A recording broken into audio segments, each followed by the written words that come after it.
Hello, everybody. We're getting fancy with technology once again over here. I am Angie Callen. Welcome back to No More Mondays, the podcast where we do believe you can have a thriving career, business, and life on your terms. This episode is brought to you by The Modern Coach, my platform for helping coaches do just that.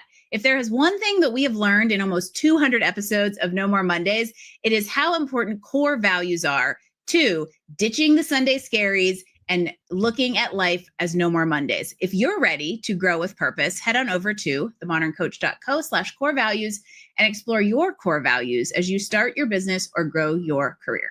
Now, time for today's guest. I am very excited about this because he lives at the intersection of community, curiosity, and connection. 3 words I love because I love people. Greg Wasserman is a warm introduction in human form. He's the guy who not only knows that somebody, but who wants to create a genuine connection that will help you succeed. And I can attest to that firsthand. From his days crushing sales at Yahoo to leading partnerships and community growth for startup, Greg's superpower has always been his ability to create authentic connections that lead to big opportunities. And if you listen to this program very often, you know that I love authenticity, connection, and big opportunities. So I am all ears. Greg Wasserman, welcome to No More Mondays. I need you as my hype woman. Like, that's just amazing. Just the energy you bring. Oh, I can't wait to talk. Thank I'm you so so much for having excited me. about this. So I want to kind of get right into it. Let's talk about, speaking of energy, let's talk about Greg, the warm introduction. Tell me more about what that means and kind of where that approach to life and business in the professional world even came from. It comes from the playground back as a child. I mean, it's truly it, right? Like I was relatively smart. I was an athlete, but I was also the kind of person who my mother would love me to be, is the person that's friends with everyone. Yep. And because of that, you end up realizing, especially as you grow older, right? Friends start understanding different hobbies and items that they want to play with. And so I had one best friend. When you think about how do you choose your best friends, they probably live in proximity to you. So one of my best friends, still near and dear, like, he got into magic cards. So I'm like, great, in order to play with him, I'm going to go do magic cards. I had no clue. We joke about it years later, but the same kids that were doing the magic cards were also on the sports teams that I was playing with. So you start realizing, like, hold on, while sports brings us together, it's also, there's so much more to that. And I always wanted to be the person that said, hold on, how do we just, you're doing this, but you're doing this, but you guys have a lot in common. How do we bring people together? And to your point of, like, I just love people. Like, I think good people should know other good people, and we'll come across in our lives terrible people. And you're like, great, I don't need that energy. I'm not going to talk to you. Mhm. But good people, you want to bring them together. And that's literally what I've done from a career for the last 20 plus years. I love that it's integral to who you are as a person, and even your strengths, right? Is you found a way to make 6-year-old Greg have a profession that aligned with all of those kid-like things that so many of us end up losing over time. How did you maintain it? It's a lot of work, but it's also personality. Like, I think, and you can probably accept this as part of who you are, but very few, they look at this as a superpower, which you come to terms and going, like, it is, because not everyone's used to that. You put me in a room, I just want to talk to everyone. Curiosity is one of my core values. And you put me in a room, it's going to be great. We had a conference recently, and our head of product was there for our company. And he's like, Greg, I'm drained. I'm like, oh my God, the more people I get to talk to, the more energized. Like, trying to go to bed is going to be really hard because you're just buzzing from the conversations, the connections, and everything else that you get to do. And for me, the way my brain has always processed is, I guess because I've worked in sales, part of a good salesperson is listening, right?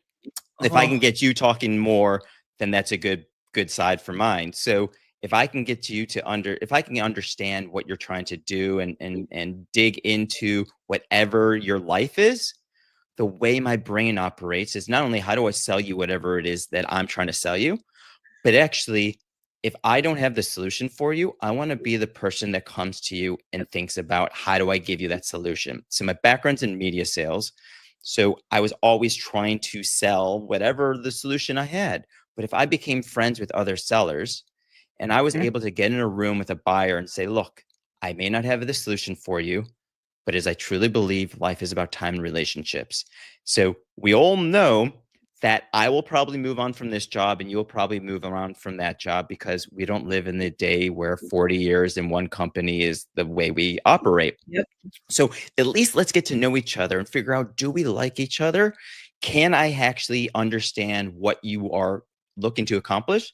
Because if I can't do it, I'm going to be honest. But I could save you the 100 emails saying, I'm going to go to my friends and go, look, I got Angie here. This is what she's looking for. Who can help her? And Mhm. I'm only going to make the introduction if my friends are saying, yes, I can do that, as opposed to, oh yeah, I can do that, because every seller is going to be like, yeah, let me. And I'm like, no, because that looks bad on me.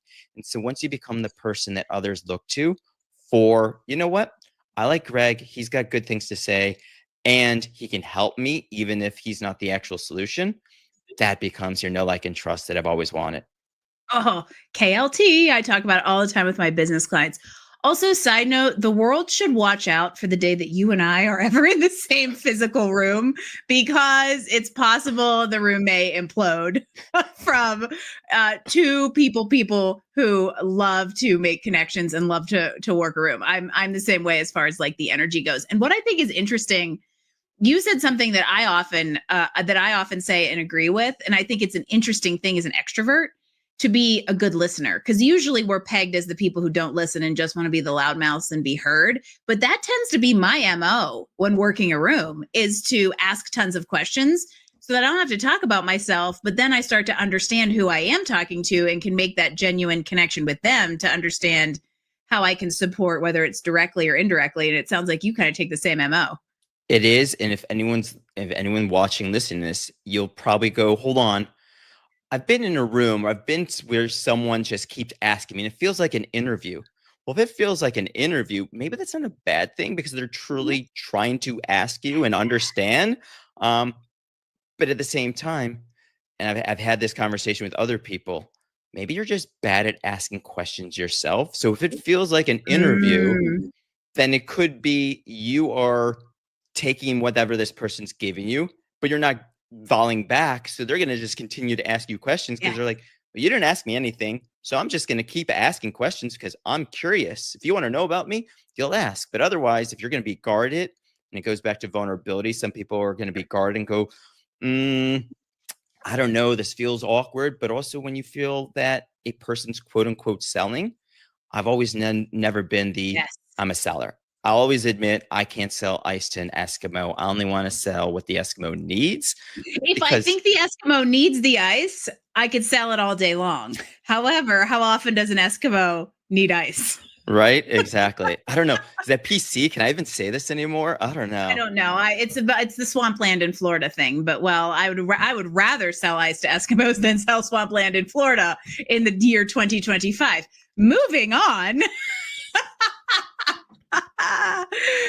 I agree with what you said, because something occurred to me that might be quotable. Maybe we'll throw it on the notes.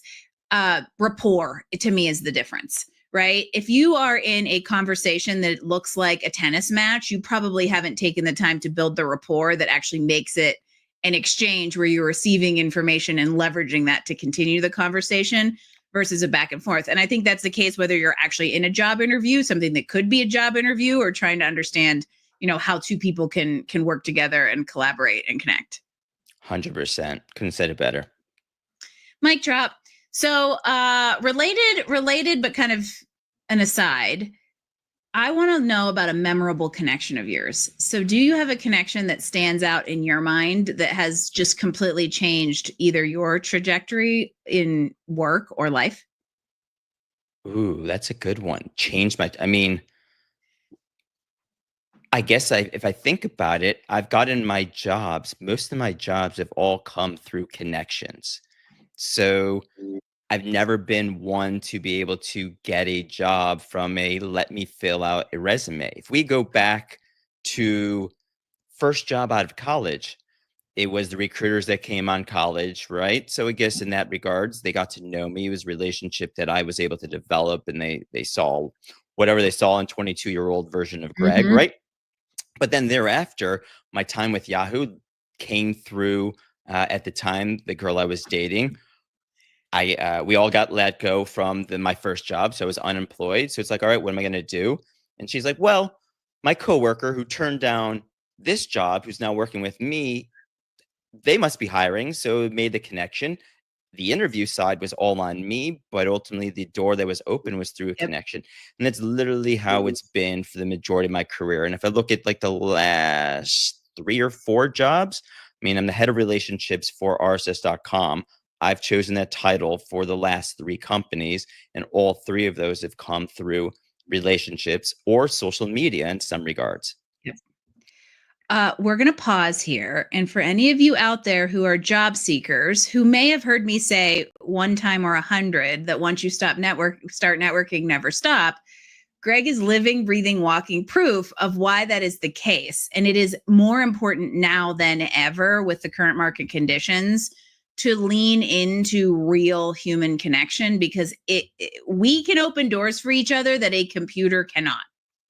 And that's why I believe, A, I will always have a job, and B, the business of Greg as a relationship generator will be something that I can use for the next 30 years and not worry about AI going, you know what? AI is going to match Greg and Angie far better than Patrick being able to match you and I together, which is probably AI could do it, but it's never going to be as trustworthy as going, Yeah. you know what? Someone else vouch for you. I mean, you think about after we got introduced and then the introductions I made for you and the conversations we've had and just the doors that keep opening up, AI is not doing that. And that's where the relationship. And then I live on LinkedIn. I know you do as well. Yes. It's always boggles my mind when I come across the profiles that they don't have any post. I Yep. don't know really who they are. I've got their resume. That's about it in terms of what I can gather from them. And they don't feel like it's a platform that they need to because they're currently employed. Mhm. The problem is you don't know when the gauntlet's going to drop, Bingo. right? So always be network. And one of the best things that the same kid that I did the magic cards with, one of the smartest things he told me that I can walk away with is if a recruiter reaches out to you, even if you love your job, even if you're happy with it, take that recruiter's call. Control your excitement there, Angie. But can take that recruiter call. Even if you have the worst experience with recruiters, they're still humans. You have no clue what one conversation is going to be compared to another with a recruiter. But take that because they're clearly reaching out and having your name in their database. Yep. Where's the harm in that? You never know. And they'll hopefully guide you of what they're looking for, which also helps you understand what skills do I need that they're looking for that either I should be skilling up or I don't care for this. This isn't for me. Well, the reason I'm getting excited is because this is like everybody out there who gets to hear what Angie preaches from someone else's mouth. Maybe they'll actually listen. But fundamentally, there's so many little things there. First of all, I'm glad you brought AI to the table because I believe, just very succinctly, that AI is actually going to make real human connection even more important than it has been in the past. And we'll just leave it at that so this doesn't turn into an AI conversation, because I really want to dig into what you mentioned about like the response thing, because one of the number one complaints that we hear from job seekers is the lack of feedback and the presence of ghosting. Don't be the same on the other end, right? Even if recruiters ghost you, I don't care. Answer every single one of them, because you might not know what they have for you in the future. We get to be humans even when others are not, people. That is the new rise above bar, in my opinion.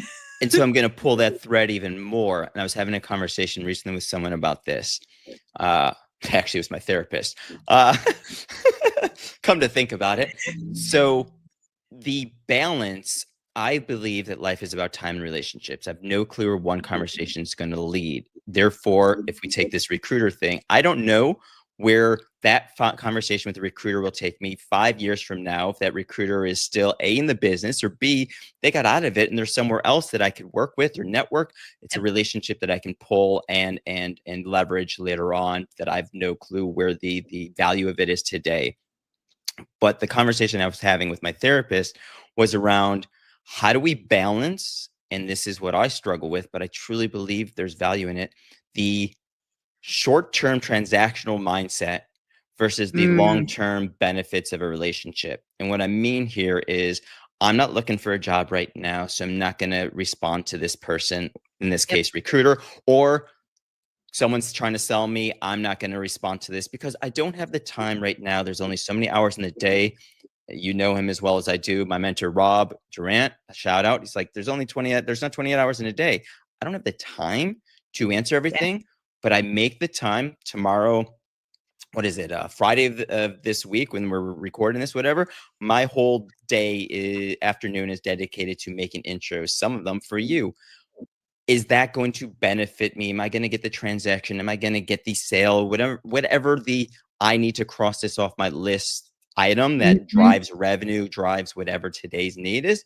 No, but the value of that is the long-term relationships, the long-term connections, and also being the guy that goes, you know what? Greg made this intro and there's value in that. And there's a lot of people that live their lives in the transactional, and they probably are making a lot more money than I've ever made.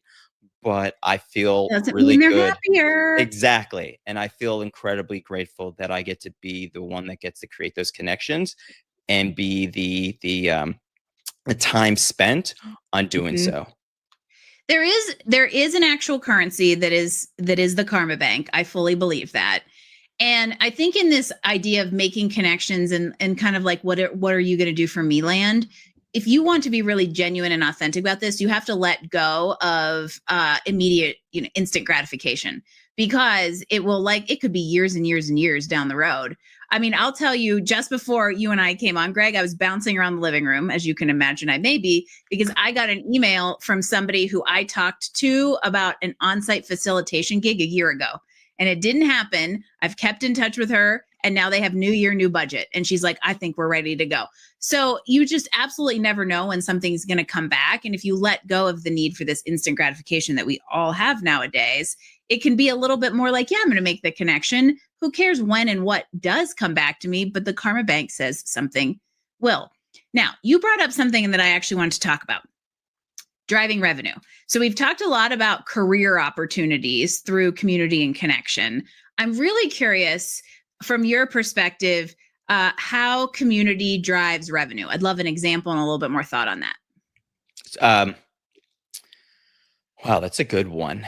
I've been managing 3 different communities. I fell into community management partly because I'm the relationship guy. So you work for startups where they are the developer guys or gals, I use it generically, but like you're the guy. So go do it. And I'm like, perfect. How do I go ahead and not think about community in the sense of a funnel, a funnel where I can let anyone into this community, and I'm trying to funnel them into whatever my sale, whether it's a software, whether it's a coaching, whatever it may be that I'm trying to sell them into. I've always used community as a closed, you're already a customer of mine. How do I provide value to you? And so that's the retention side. But for me, it allows me to have one-on-one conversations with people. And I work for product-led growth companies. So I'm working with thousands of users. I can send emails all day. And this is never going to be able to have the one-on-one interaction I need. I'm never going to get to talk to them in the way. So if I've built my communities over Slack because I live in Slack. Companies I work for all are Slack. So that is where I've gone. But community in that regards becomes such an ROI focused piece.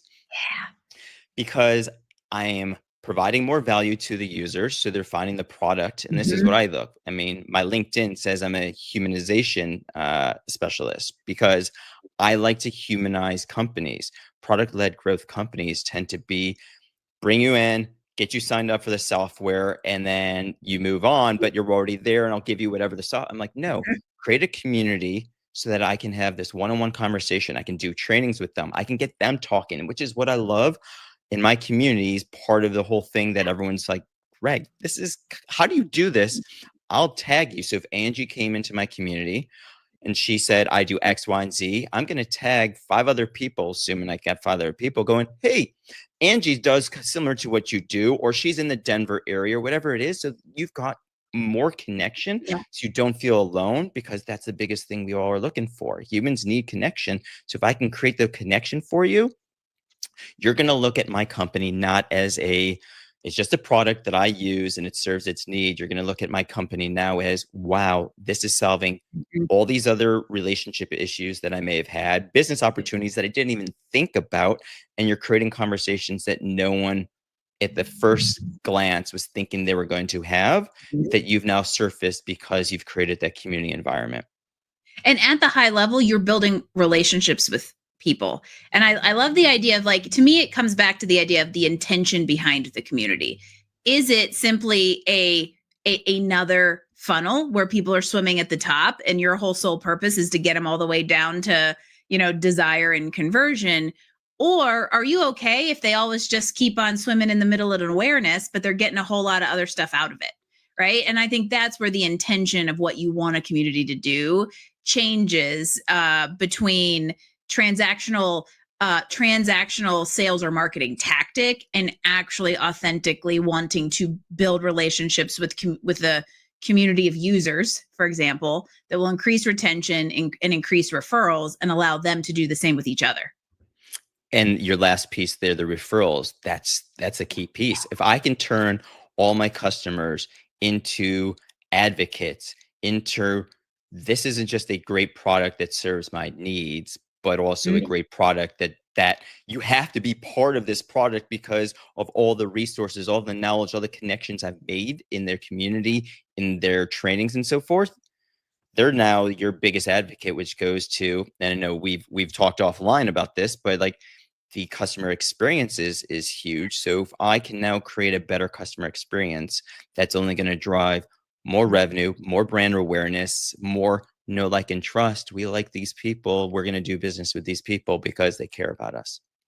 And again, to just weave the AI piece in here, those things are more important now as AI is disrupting and going to make so many things the same, right? If you are if you are differentiated by the level of humanism you add to your business, you actually will stand out. And I think this is a good time to ask for a little piece of advice.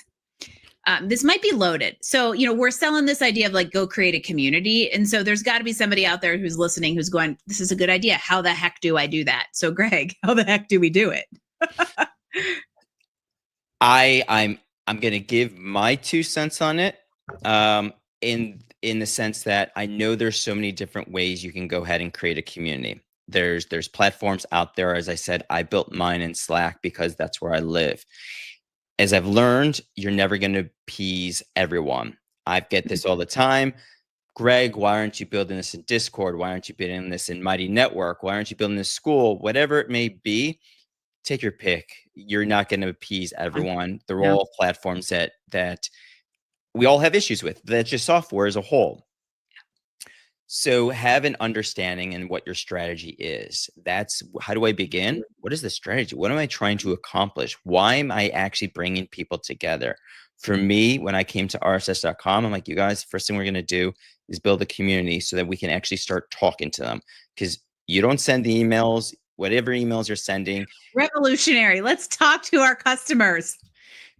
But there's let's pick up the phone and talk to them, or let's put them in a place where you get to see them talking to each other. Yeah. And you start surfacing conversations that you didn't have control. And like we can look at it, and I cut myself off control over. You have to remove that essence of control. There's some control that you have, but if you're bringing people in, you quote unquote have trolls, but they're all your customers. So even if they're providing you product feedback, at least the way I've built my community, it's they're already existing customers. The feedback they're giving you are people that want to use your product, that want to make it better.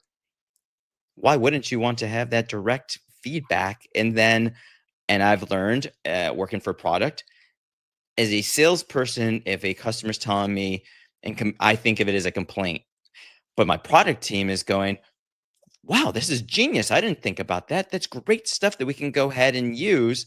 So I've come to realize what I may think is a quote unquote diss, if you want.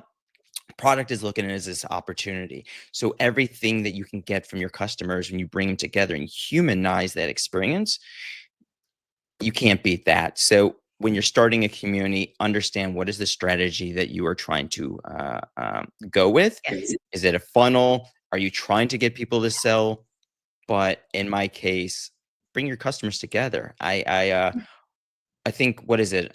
We know Alyssa, one of the things I believe that she did was create a community for just the guests on her podcast, because, hey, why would I want all these amazing people that are on my Uh-huh. podcast to come into a place and meet each other and then speak highly about me because they were on my podcast? But also, maybe there's opportunities, maybe there's collaboration. If you can be the catalyst of not just bringing information, in the case that you're doing, Angie, to people through your podcast, but also through a community of only the guests because you've hand selected these people, I mean, Mm. that only elevates your power, your know, like, and trust, and your opportunity to spread your message even more.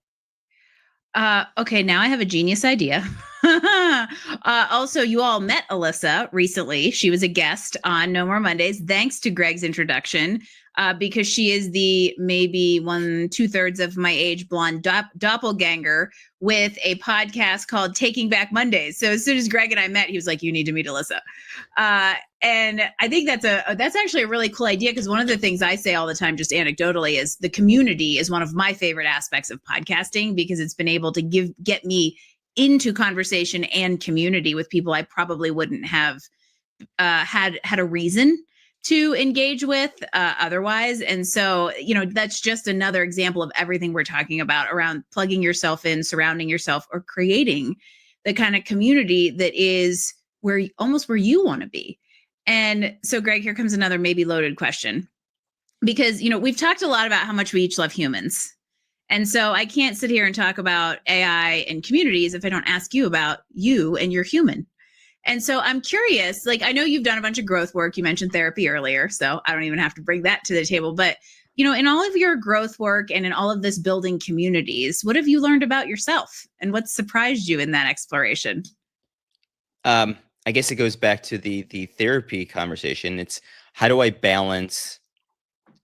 you balance the short-term needs, especially from whether you're running your own company, you are your own worst critic, and you can always be doing more, to working for someone else who's, how do I earn my paycheck and how do I make sure I hit my metrics type deal, to the long-term, what is core to who I am. And I'd say part of it is I am my own boss, Time and Relationships LLC, while also working for a podcast company, RSS.com. So there's a duality there, but that's what I love. To your point about podcasting, what I love about podcasting is it's community driven. So I have a background in partnerships, and now I've fallen into podcasting. Both are community driven, because in partnerships, you basically go, hey, Angie, this is what I do. This is what I know. What I know of what I think you do. I think there's a there. We should talk. And most partnership people are like, yeah, let's get together, because even if we're not together, or it's a right fit, I probably know other people I'm going to introduce you to, because most partnership people are the, no offense, but the redheaded stepchild of the family. And Who get it? so Who get everything we've just talked about? Yeah. exactly. And then community within podcasting, everyone complains in the statistics. There's call it just under 400,000 active podcasts, and it's podcasting is this popular term right now. So everyone thinks, oh, I can't start a podcast. The great thing about the podcast community is we are all here to lift each other up. We're all just trying to figure it out. No one knows everything about social, about publishing, and everything else that's out there. So it really becomes this amazing piece that I've learned about myself is find your people, find a community that fits with what your essence is. My essence is life is about time and relationships. I get to work in a podcast area where your day-to-day job is not the No More Mondays. Alyssa's day-to-day job is forget what is it? Forget the She's a Sunday CEO. scares. Oh, take back Mondays. Take Back Mondays. Right. So like each person that's doing a podcast, that is a channel for them, that is a medium for them. And I literally get to spend my time talking to you, not just on this podcast about podcasting, consulting you on podcasting, but hey, let's talk about your day job and that component. That has been the biggest thing I've learned through all of this about find something that feels right, and you can actually make money. You can make a career. But it took the 20 years of the Mm-hmm. unhappiness, the I'm just doing this for the paycheck. I'm doing this because I don't know what else to do. And if we pull this thread, that's where we have to keep doing. You don't know where these relationships will go. We don't know where the skill sets from 22 Greg to 42 version Greg. I can just follow the line, and ultimately I understood that the line was people and connections and Yep. relationships. Yeah. And that's what I think is so interesting when I talk to somebody who's like, I'd really love to do X, or people don't know what to do with me because I've got this unique, mix of experience. And I'm like, oh, there's somebody out there who knows exactly what to do with you. You just need to be visible and aware of it. And community is exactly the way to do it. There you go. All right. So speaking of communities, how do people get into yours? How do we find you? How do we stay in touch with all of your great life and work wisdom, podcast knowledge, and all the things? I'm also the person who say as I do, don't do as I don't. What is it? I screwed that one up. Say Do do as as I I say, say, yeah, not as I do. Because I don't have a podcast, and then we can go down that path. I don't have a website. I live on LinkedIn, even though I've lost 2 jobs because social media changed their algorithms, and there went our company's revenue. But I live on LinkedIn. That's where I post my content. If you're thinking about a podcast, amazing. rss.com is where I work. It's the community I run there, as well as everything else with inside relationships for the company. But yeah, I love to talk to people. I'm an open door. I'm also an open book. So please reach out. And that also becomes the greatest gift you can give to Angie, which most people don't realize. As those of us that are in podcasting, we feel like we're speaking to a void. Like, who's listening to me? From an analytics standpoint, we don't really get an understanding of who the downloads are. We don't understand who the Mm. individual is. So nothing's better than someone reaching out to Angie and go, hey, Angie, I really love this episode. Trust me, you will make her day. She's not going to try and sell you because of it. She's just going to go like, thank you. You Thanks, you made my validated day. it. You made my day. And the same is when someone reaches out and said, hey, Greg, I heard you on Angie's show Yeah. X, Y, and Z. I'm going to probably use that as a piece of content to validate that relationships matter. B, send that back to Angie and go, hey, Angie, here's what so-and-so said. You actually didn't know they listened to your show, but they did. And they liked it, or at least what I had to say. I can't speak for you in that regards, but hey, they toned in for you, right?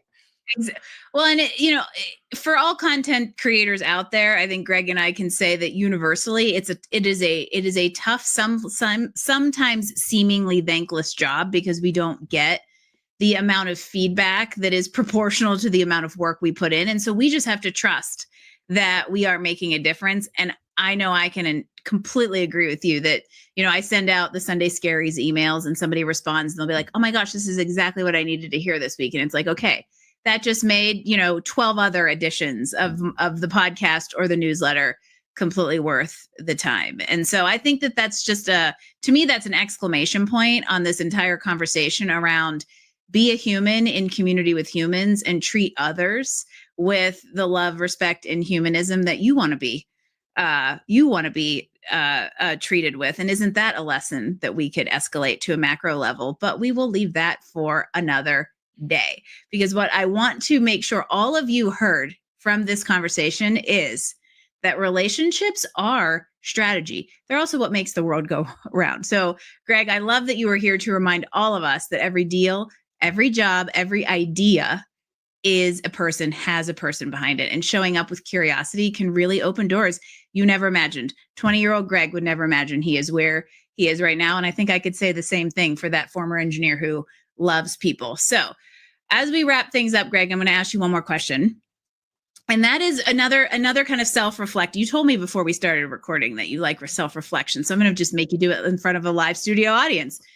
Through the transformation that you've had, both yourself and with finding work that's really satisfying, I want to know kind of a belief that you have adopted that's helped you build this a life and career rooted in connection. Say yes. I mean, since we're tail end, I won't go into like deeper details because that is a completely different episode, or we'll just continue going, That'll right? be 2.0. Right. But I've learned growth mindset, saying yes is a key piece. And I'll leave it with this. When I was unemployed at the time and I was given the opportunity to go work for a bootstrap startup, Cast Magic, while the salary wasn't there, they're like, Greg, we can't pay you. And I'm like, well, the alternative is keep trying to find a job that will pay me what I'm worth, or I can have this opportunity, this experience, and this door opening to take this and go. And I can't speak to anyone else's financial situation, but at least I was financially secure to be able to take this and say, you know what? I can afford doing this and learn from it. It's like basically taking that internship where most people are afraid to do. If you can get paid, or the opportunity, if we can think about AI, if you have the opportunity in this AI world to learn skills that you can use later on, say yes. Too often we are so afraid to say yes to things because it's not that it doesn't feel right. It's the level of discomfort that we Yes. aren't willing to lean into because we're used to the comfort. So if we say yes to things, you will continue to grow. And if you can grow 1% every day, by the end of a year, that's 38 times better than you were on day one. Say yes more, and you will actually find yourself. Now, from a therapy, since we touched on this, there is also value in saying no. So Yeah, not I was being thinking right. there is the other side of the coin. However, I believe message has. I'm gonna wrap that into a nutshell of like, take a chance on yourself. Right? We all know the cliche that growth doesn't happen in the comfort zone, but we all love to stay in the comfort zone and expect growth is going to happen. And that's where saying yes and kind of betting on yourself comes in to play. And that is the yes that Greg is talking about. There you go. I love it. You all see why Greg and I were like Insta friends, because, similar to my perspective, we're in this world of AI, ghosting, digital everything. It turns out that connections are where it's at. And my little hashtag that I like to use everywhere on LinkedIn, humans still matter. So I'm going to challenge all of you out there this week to act like humans still matter. Send a warm introduction. Think about 2 people in your network who need to know each other and play matchmaker. You never know where it'll lead for them, and you never know where it'll lead for you. And if it feels really good, do it again next week. How's that? This has been an amazing episode of No More Mondays. Greg Wasserman, thank you so much for joining me, being vulnerable, being curious, and proving yet again that a good network can take you just about anywhere. I appreciate you and your time. Thank you. Likewise. Don't forget to catch our Wednesday mini drop, Midweek Momentum. It comes out on Wednesday afternoons at 2 p.m. And I will see you next Monday morning for another edition of No More Mondays podcast. Be human, everybody.